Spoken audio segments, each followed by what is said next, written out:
भारत और कनाडा के बीच की दूरियां इतनी बढ़ती जा रही हैं कि दुनिया के देश इस बात पर चिंतित होते नजर आ रहे हैं। वहीं वेस्ट वर्ल्ड की दुश्मनी निभा रहे चीन को इसमें आनंद की प्राप्ति हो रही है और वो देखने के लिए इंतजार कर रहा है कि अब देखना होगा अमेरिका किस ओर बैठेगा।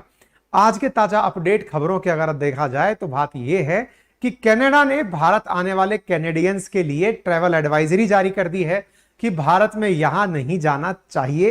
भारत ने भी तत्काल प्रभाव से वैसा ही किया जैसा आजकल जैसे पहले वेस्टर्न कंट्रीज किया करते थे दूसरे देश के लिए कि आप वहां मत जाओ वहां मत जाओ।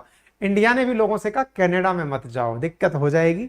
हमने भी उनको वैसे ही ला करके नीचे रख दिया है। वहीं दूसरी ओर अभी तक तो एनआईए ने थोड़े कम ही आतंकियों की लिस्ट जारी की थी, अब थोड़े आतंकी बढ़ा दिए हैं। दो प्रकार की लिस्ट डाल दी है। इंडिया पूरी तरह से मतलब हेड टू हेड कॉलिजन की स्थिति में धड़ाधड़ आगे बढ़ता हुआ जा रहा है। एक बालक लिख रहा है कम ही आवाज, इसको अपनी तरफ ध्यान आकर्षित करना था, खैर कोई नहीं। तो भाई साहब बात यह है कि कुल मिलाकर के सारे देशों का ध्यान भारत और कनाडा के ऊपर चल रहा है। इंडिया ने बिल्कुल वैसा ही किया जैसा कि कनाडा ने हमारे साथ किया। इंडिया तत्काल प्रभाव से उनके लिए एडवाइजरी जारी कर दिया। शी जिनपिंग इससे जरूर आनंदित हैं। कारण यह है कि जो लास्ट टाइम वाली G20 बैठक थी जो इंडोनेशिया में आयोजित की गई थी, वहां पर शी जिनपिंग ने ट्रूडो को डांट दिया था। शी जिनपिंग और कनाडा की तो पहले ही नहीं बनती है, अब रही सही कसर भारत और कनाडा की बिगड़ने से और खराब हो गई है। ट्विटर पर ट्रेंड कर रहा था शुभ। शुभ क्यों ट्रेंड कर रहा था इसके बारे में यदि आप हमारे साथ ट्विटर पर जुड़े रहे हैं तो पता चल जाएगा, अदरवाइज सेशन के अंत तक वेट करिए कि शुभ को ट्रेंड कराने में हमारा भी क्या हाथ था। हम आज के सेशन में बताएंगे, लेकिन सबसे एंड में, क्योंकि इसमें ट्विटर का करामात है और हम भी वहीं पर थे। अंतरराष्ट्रीय स्तर पर अगर आप देखें तो अखबारों की हेडलाइन में हर जगह जहां देखोगे वहां पर इंडिया कनाडा का रिश्ता ही हेडलाइन बना हुआ है। आप तमाम अखबारों को उठाकर देख सकते हैं। ट्रूडो के बारे में कहा गया है कि इनका रवैया थोड़ा आज नरम देखा गया।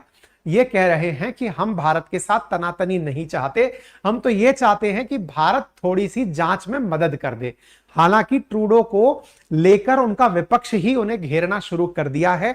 इनके विपक्ष के नेता से जब पूछा गया, कंजर्वेटिव पार्टी के नेता हैं जस्टिन ट्रूडो के साथ में उनके विपक्ष के नेता ने पूछा कि यदि आप ऐसा कोई आरोप भारत पर लगा रहे हैं तो उसके लिए पहले आपके पास पुख्ता सबूत होने चाहिए। सीधा ऐसे आप आरोप लगा देंगे तो उससे दिक्कतें खड़ी हो जाएंगी। आप यहां पर देख सकते हैं, चाहे कनाडा के अंदर ये विपक्ष के नेता हैं, इनसे यह सवाल पूछा गया था कि सर क्या आपको लगता है ट्रूडो ने आरोप सही लगाए? तो इनका कहना है कि भैया अगर आरोप लगाए हैं तो आरोप की पहले हमारे सामने रिपोर्ट तो साझा करो, तब जाकर हम मानेंगे कि तुम्हारे आरोप में कितना दम है।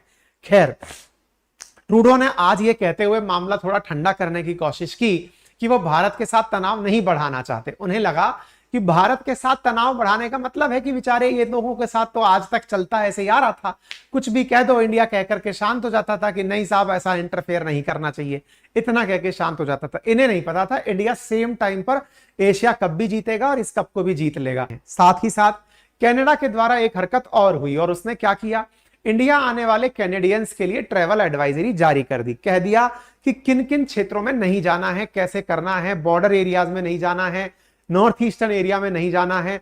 मतलब जिस जम्मू कश्मीर में दुनिया टूट कर पड़ रही है, इन्होंने मना कर दिया कि वहां नहीं जाना है। बकायदा इन्होंने 4 पेज की ट्रैवल एडवाइजरी जारी करते हुए कहा कि कहां पर रिस्क लेवल ज्यादा है, कहां जाना है, कहां नहीं जाना है, नॉर्थ ईस्ट में क्या करना है, कश्मीर में क्या करना है, ट्रेन में जाते हुए क्या करना है, क्योंकि इंडिया के अंदर लोग जो हैं वो इस समय कनाडा विरोधी हो सकते हैं, इसलिए संभल कर रहें।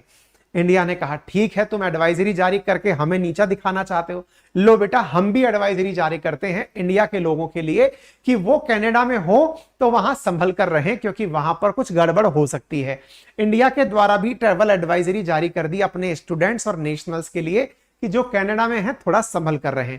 आप पूछेंगे इससे फायदा क्या होता है? देखिए, फायदा एक तो आपने सतर्क कर ही दिया, दूसरा क्या होता है, दूसरे देश के ऊपर ट्रस्ट ना दिखाने का तरीका होता है ट्रैवल एडवाइजरी जारी करना। अगर आप किसी देश के ऊपर ट्रैवल एडवाइजरी जारी कर देते हैं, इसका मतलब यह है कि आप घूमने गए लोगों से कह रहे हैं कि अपने लेवल पर घूमना, भाई हमारे ऊपर जिम्मेदारी नहीं है तुम्हारी, अगर कुछ हो गया तो हम जिम्मेदार नहीं होंगे। ये कुछ उस तरह की चीज है। तो इंडिया ने कनाडा के लिए कर दिया, कनाडा ने इंडिया के लिए कर दिया, दोनों टिट फॉर टैट वाली हरकत कर दिए। इंडिया एक कदम और आगे चल दिया। इंडिया ने बाकायदा ऐसे लोगों की पूरी लिस्ट निकाल दी जो टेररिस्ट हैं या गैंगस्टर हैं या जाकर के वो कनाडा में शरण लिए हुए हैं, जिनमें आप एनआईए के अंदर ये तमाम पूरी की पूरी लिस्ट देख सकते हैं। जो टेरर से जुड़े हुए लोग आपको यहां पर चेहरे के अंदर दिखाई दे रहे हैं। इंडिया ने साफ कर दिया है कि ये लोग कहीं ना कहीं अंतरराष्ट्रीय स्तर पर इस समय कुछ ना कुछ गलत कर रहे हैं। ठीक है साहब। कनाडा के रहने वाले लोगों का कहना है कि कनाडा में भारत विरोधी साल भर में 15 घटनाएं हो चुकी हैं।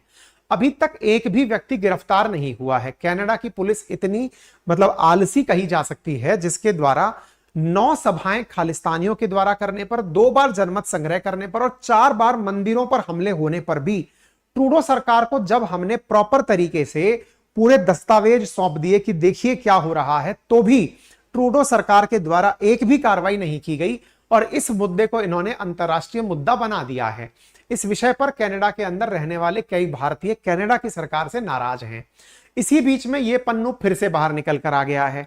पन्नू इस समय एक नया एजेंडा चला दिया है और नया एजेंडा क्या चला दिया है कि कह रहा है कि जो कनाडा के अंदर रहने वाले हिंदुस्तानी हैं या हिंदू हैं, विशेष रूप से जो हिंदू धर्म के मतावलंबी हैं, वो कनाडा छोड़कर चले जाएं।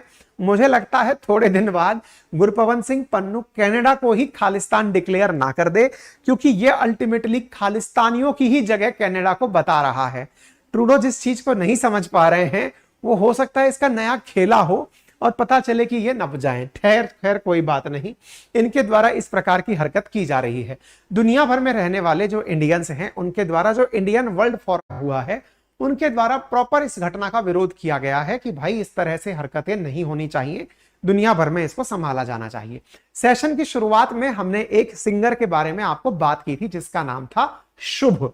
शुभ नाम का यह सिंगर जो कि कैनेडियन रूप से है, भारतीय मूल का है, कनाडा में रहता है। इसके द्वारा कुछ दिनों पूर्व एक ऐसी तस्वीर साझा की गई थी जिसमें भारत के नक्शे को छिन्न भिन्न दिखाया गया था। खालिस्तानी सिंपैथाइजर इस शुभ का हाल ही में बोट कंपनी के द्वारा इंडिया आने पर, ये जब इंडिया आ रहा था अपने गाने गाने के लिए, तो बोट कंपनी ने इसका एंडोर्समेंट हटा दिया था, लेकिन फिर भी इंडिया में इसके टिकट बिक रहे थे। हमने अपने ट्विटर हैंडल अंकित कुमार अवस्थी के माध्यम से, आपके माध्यम से, आप सबके सहयोग से, आप देख सकते हैं कितना बड़े तरीके से हमने इस विषय को उठाया है। हमने इस विषय को उठाया और कहा कि बोट ने जो किया है वैसे ही अब और भी इसके ऊपर रिएक्शन करें। इसलिए हमने बुक माई शो को भी आज टैग किया था कि इसके शो कैंसिल किए जाने चाहिए। हमारे द्वारा टैग किए जाने पर, आपके द्वारा इस विषय को बहुत ज्यादा वैल्यू दिए जाने पर अंत में बुक माई शो के द्वारा इसके शो कैंसिल करने पड़े।